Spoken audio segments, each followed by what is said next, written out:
সাল 1985। তিনজন স্প্যানিশ পর্বতারোহী তিব্বতের একটা দুর্গম পাহাড়ি রাস্তা ধরে হাঁটছেন। তাদের গন্তব্য কৈলাস পর্বত। তারা তিনজনেই যথেষ্ট অভিজ্ঞ।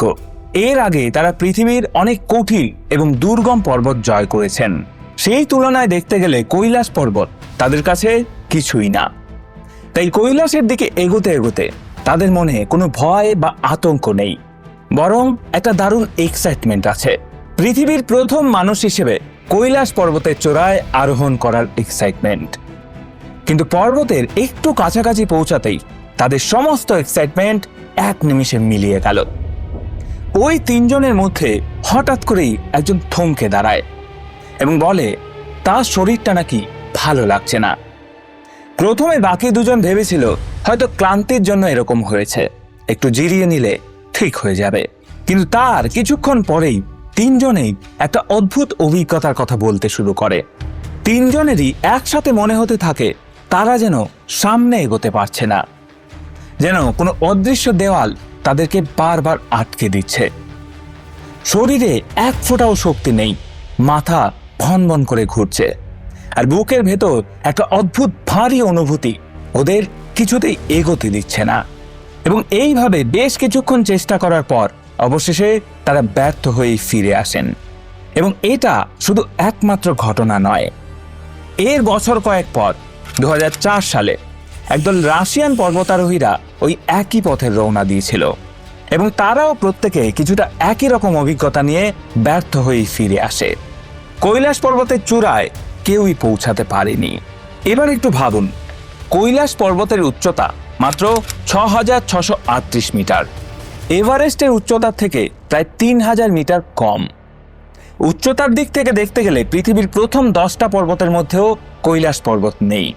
অথচ যারা এভারেস্ট জয় করেছেন, কেটুর মতো পর্বত জয় করেছেন, তারাও কৈলাসের চূড়ায় আজ পর্যন্ত পা রাখতে পারেননি।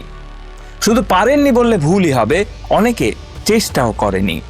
আর যারা করেছেন তারা এমন কিছু অভিজ্ঞতা নিয়ে ফিরে এসছেন যেগুলো শুনলে যুক্তিবাদী মানুষেরাও চুপ করে যাবেন। পৃথিবীর অন্যতম পর্বতারোহীদের মধ্যে একজন হলেন রেইনহোল্ড মেসনার, যিনি বিনা অক্সিজেনে এভারেস্ট জয় করেছিলেন। এবার চীনের সরকারের তরফ থেকে তাকে আমন্ত্রণ জানানো হয়েছিল কৈলাস অভিযানের জন্য, কিন্তু তিনি এক মুহূর্ত না ভেবে সোজা না করে দেন। পরবর্তীতে তিনি মিডিয়াকে জানান এই পর্বত জয় করার অর্থ হল মানবতাকে হারিয়ে ফেলা। এমনকি এভারেস্ট বিজয়ী এডমন্ড হিলারিও এই পর্বতে উঠতে রাজি হননি। এবং এখানেই প্রশ্ন ওঠে, কেন?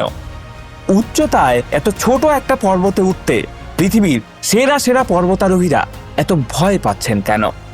এমন কি লুকিয়ে আছে ওই পর্বতে যা মানুষকে থামিয়ে দেয়? দেখুন, আমাদের হিন্দু ধর্ম মতে আমরা ছোটবেলা থেকে এটাই শুনে আসছি, এই পর্বতে স্বয়ং মহাদেব 21,000 বছর ধরে তপস্যা করছেন। এবং শুধু হিন্দু ধর্ম নয়, বৌদ্ধ, জৈন এবং তিব্বতী বন ধর্ম, এই 4টে ধর্মে একসাথে বলা হয়েছে এই পর্বত অত্যন্ত পবিত্র একটা জায়গা। আর শুধু মাইথোলজি নয়, বিজ্ঞানও বলে এই পর্বতে এখনো এমন কিছু আছে যেটার ব্যাখ্যা আজও দেওয়া সম্ভব নয়।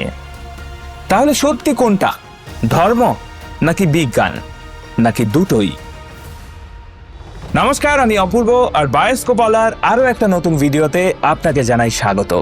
আজকের ভিডিওতে আমরা কথা বলবো কৈলাস পর্বতের রহস্য নিয়ে।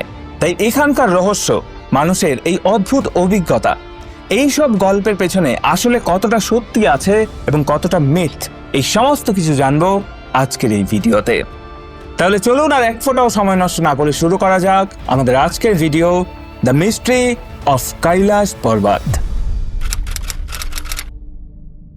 সালটা 1999।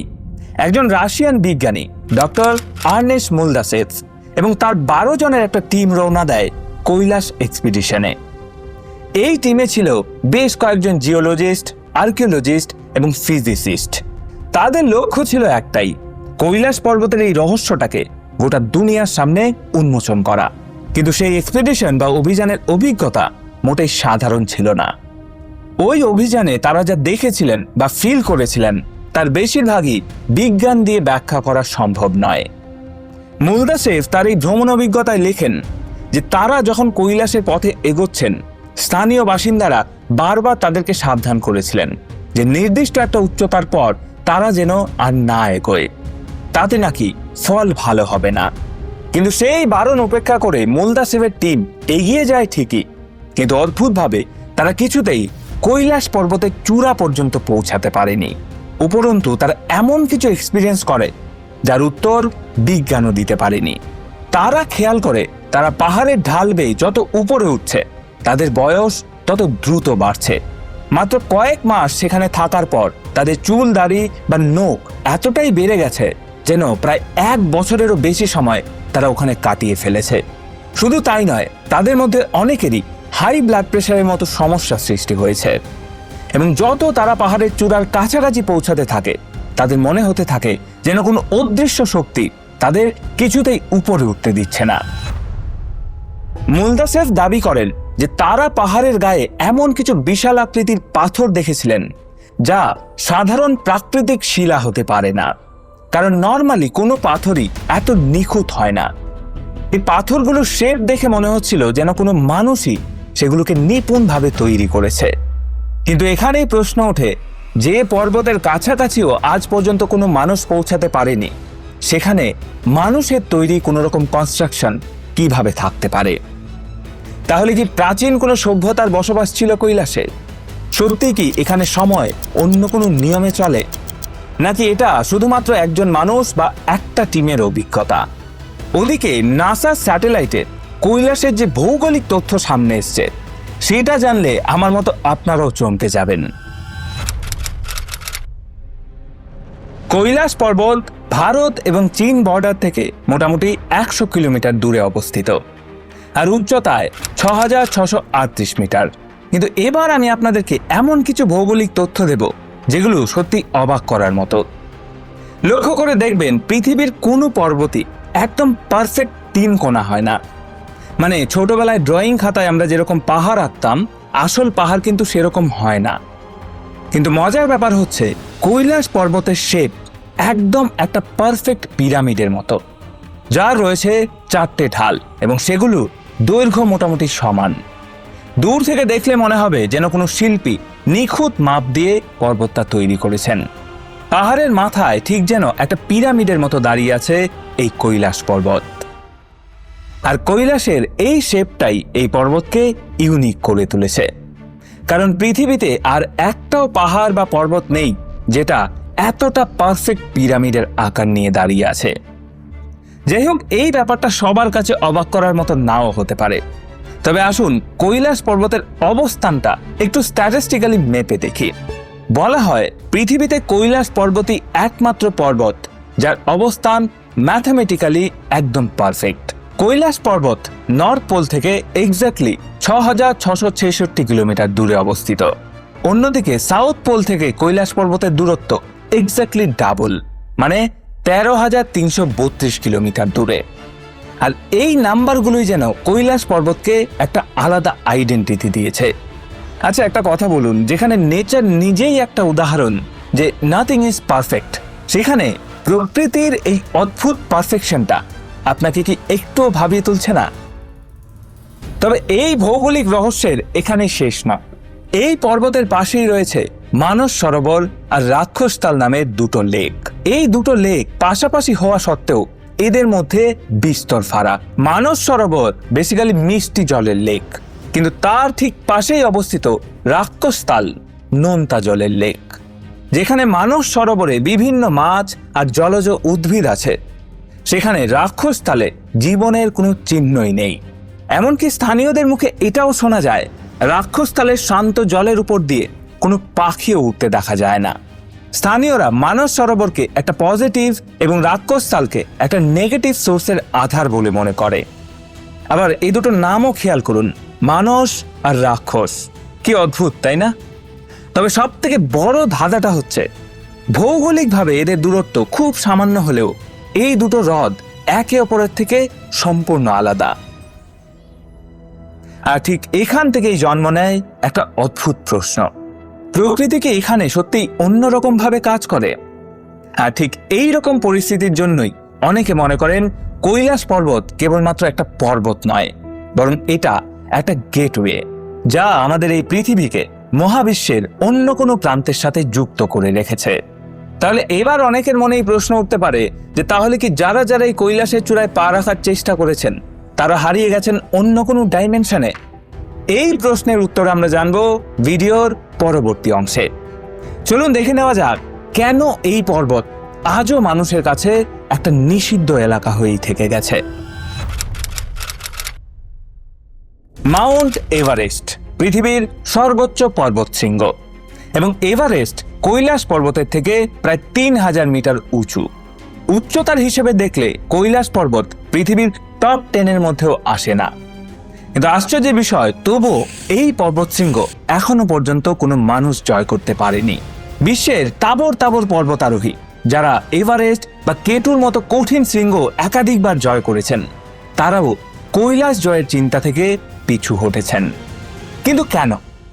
কৈলাস পর্বতের এই রহস্যের কাছাকাছি পৌঁছাতে গেলে আমাদেরকে একটু পেছনে ফিরে যেতে হবে।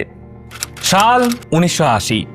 পর্বতারোহীদের জগতে রেইনহোল্ড মেসনার তখন একটা জনপ্রিয় নাম। সেই বছরই তিনি বিনা অক্সিজেনে মাউন্ট এভারেস্টে চলেছেন এবং কেটু সহ 8000 মিটারের উঁচু সমস্ত পর্বতশৃঙ্গ অলরেডি জয় করে ফেলেছেন। তখন চাইনিজ গভর্নমেন্টের তরফ থেকে তাকে একটা অফার দেওয়া হয়, তাকে কৈলাস পর্বত অভিযানে যাওয়ার জন্য আমন্ত্রণ জানানো হয়। কিন্তু সে এক মুহূর্ত না ভেবে সেই প্রস্তাবে সরাসরি না করে দেয়। পরে তার কারণ হিসেবে তিনি বলেন, এই পর্বত জয় করার মানে হচ্ছে মানবতাকে হারিয়ে ফেলা। এমনকি এভারেস্ট বিজয়ী এডমন্ড হিলারি পর্যন্ত এই পর্বতে উঠতে চায়নি। কিন্তু কেন বলুন তো? কৈলাস পর্বত 4টে ধর্মীয় আবেগের সঙ্গে সরাসরি যুক্ত: হিন্দু, বৌদ্ধ, জৈন এবং বন ধর্ম। হিন্দু ধর্ম মতে কৈলাস দেবাদিদেব মহাদেবের বাসস্থান। বৌদ্ধ বিশ্বাস মতে এখানে চক্রসম্বর বা বুদ্ধের বাস। তাদের কাছে এই পর্বত অত্যন্ত পবিত্র একটা শক্তির রূপ। আবার জৈন ধর্ম মতে প্রথম তীর্থঙ্কর ঋষভদেব এই কৈলাস পর্বতেই প্রথম নির্বাণ লাভ করেছিলেন। আবার প্রাচীন তিব্বতী বন ধর্মের মানুষেরা মনে করেন এই পর্বতটি তাদের স্বর্গে পৌঁছানোর সিঁড়ি। এবং আশ্চর্যের বিষয় হচ্ছে, পৃথিবীতে আর এমন কোনো জায়গা নেই যাকে ভিন্ন ভিন্ন ধর্মের এত মানুষ পবিত্র জায়গা বলে মনে করেন। এই 4টে ধর্মের প্রত্যেকটা ধর্মেই এই পাহাড়কে পরিক্রমা করতে বলা হয়েছে, চড়তে নয়। হয়তো এই কারণেই হিলারি থেকে শুরু করে রেইনহোল্ড এবং অন্যান্য পর্বতারোহীরাও এই ব্যাপারটা খুব ভালো করেই বুঝেছিলেন যে কিছু বিষয় মানুষের জয় করার জন্য নয়, বরং শ্রদ্ধার জন্য রাখাই ভালো। এবার প্রশ্ন হচ্ছে, এই পর্বতকে ঘিরে এই যে এত জল্পনা কল্পনা, এত রহস্য, এই সবটাই কি শুধুমাত্র ধর্মীয় আবেগ, নাকি এর পেছনে এমন কিছু লুকিয়ে আছে যার উত্তর আজও আমাদের ধরাছোঁয়ার বাইরে? দেখুন, এতক্ষণ ধরে আমরা যা শুনলাম, এই সব কিছু মিলিয়ে এইটা তো ক্লিয়ার যে কৈলাস পর্বত আর 5টা সাধারণ পর্বতের মতো নয়। নির্দ্বিধায় বলা যায় এইটা একটা প্রাকৃতিক মাস্টারপিস। তবে যে অলৌকিক ব্যাপারগুলো এখনো রয়েছে, সেগুলোর কি কোনো বৈজ্ঞানিক ব্যাখ্যা আছে? মনে আছে ভিডিওর একদম শুরুতেই রাশিয়ান বিজ্ঞানী মুলদাসেভের গল্প বলেছিলাম, যিনি ক্লেম করেছিলেন যে কৈলাসে সময় নাকি অন্য নিয়মে চলে। তো এটা কি সত্যি? না, এই তথ্যের পেছনে কোনো রকম যুক্তি পাওয়া যায়নি। আইনস্টাইনের থিওরি অফ রিলেটিভিটি অনুযায়ী সময়কে প্রভাবিত করতে পারে কেবলমাত্র স্পিড এবং গ্র্যাভিটি। এবং বিজ্ঞানীরা বলেছেন কৈলাস পর্বতের নিজস্ব কোনো স্পিড নেই এবং গ্র্যাভিটির প্রভাবও এখানে বাকি সমস্ত জায়গার মতোই একইভাবে কাজ করে। তাই কৈলাস পর্বতে টাইম ডাইলেশনের এই তথ্যটা একেবারেই মন গড়া ধারণা ছাড়া আর কিছুই নয়। তাই সেখানে গেলেই চুলদাড়ি বা নখ অস্বাভাবিকভাবে বেড়ে যাওয়া, এটা একেবারে অসম্ভব একটা ব্যাপার। আসলে এই সমস্ত তথ্যের একমাত্র সোর্স হচ্ছে মুলদাসেভ, এবং তার এক্সপিডিশনের কোনো তথ্যই বৈজ্ঞানিক মহলে স্বীকৃত নয়। কেন স্বীকৃত নয় জানেন? কারণ উনি এই সমস্ত তথ্য তার নিজের ডায়েরিতে লিখেছেন, বিভিন্ন ইন্টারভিউতে বলেছেন, কিন্তু কখনো কোনো সায়েন্স জার্নালে পাবলিশ করেননি। এবার আসি দ্বিতীয় প্রশ্নে। একই ভৌগোলিক অবস্থানে পাশাপাশি দুটো লেক আলাদা কিভাবে হতে পারে? এটাও কি প্রকৃতির আশ্চর্য, নাকি এর পেছনেও লুকিয়ে আছে কোনো অলৌকিক রহস্য? বিশ্বাস করুন, এর পেছনের ভৌগোলিক কারণটা জানলে আপনিও বলবেন প্রকৃতির থেকে বড় ম্যাজিশিয়ান আর কেউ হতে পারে না। ভৌগোলিক পরিভাষায় রাক্ষসতাল হচ্ছে এক ধরনের এন্ডোরোহিক লেক, অর্থাৎ যে লেকের জল কোনোভাবেই লেকের বাইরে যায় না, মানে একটা ল্যান্ডলক লেক। এর ফলে যেটা হয়, সূর্যের তাপে লেকের জল বাষ্প হয়ে উড়ে গেলেও জলের মধ্যে থাকা যে মিনারেলসগুলো সেগুলো কিন্তু সেখানেই থেকে যায়, এবং এইভাবে কয়েক শতক ধরে চলার পর ওই জলের মিনারেল কনসেন্ট্রেশন জলকে নোনতা করে দেয়, এবং যথারীতি জলে নুনের পরিমাণ বেশি হওয়ার ফলে ওই লেকে কোনো প্রাণের অস্তিত্ব মেলে না।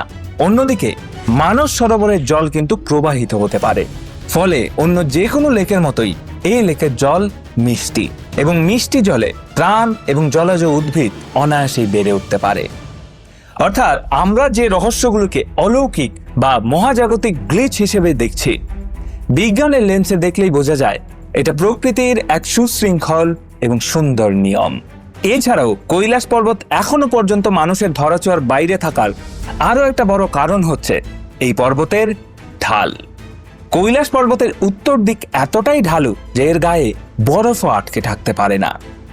তাই শুধুমাত্র উচ্চতার জন্য নয়, কৈলাস পর্বতে ওঠা সম্ভব নয় তার 90 ডিগ্রি খাড়া ঢালের জন্য। ভিডিও শেষ পর্যায়ে এসে একটা কথাই মনে হচ্ছে যে কৈলাস পর্বত জয় করা বা না করার বিতর্কের বাইরেও মানুষের অদম্য কৌতূহল এবং অটুট ধর্মীয় শ্রদ্ধার এক অদ্ভুত মিলনস্থল এই কৈলাস। কৈলাস পর্বত আমাদেরকে বারবার মনে করিয়ে দেবে যে মহাবিশ্বের সবকিছুর উত্তর হয়তো আমাদের কাছে নেই, কিন্তু প্রকৃতির তৈরি এই রহস্যকে উপভোগ করাটাই এক চরম প্রাপ্তি। যাই হোক, আজকের এই ভিডিওটা এখানে শেষ করলাম। এই ভিডিওটা নিয়ে আপনাদের কি মতামত, কৈলাস পর্বত নিয়ে আপনাদের কি মতামত, সেটা অবশ্যই কমেন্ট করে জানাবেন।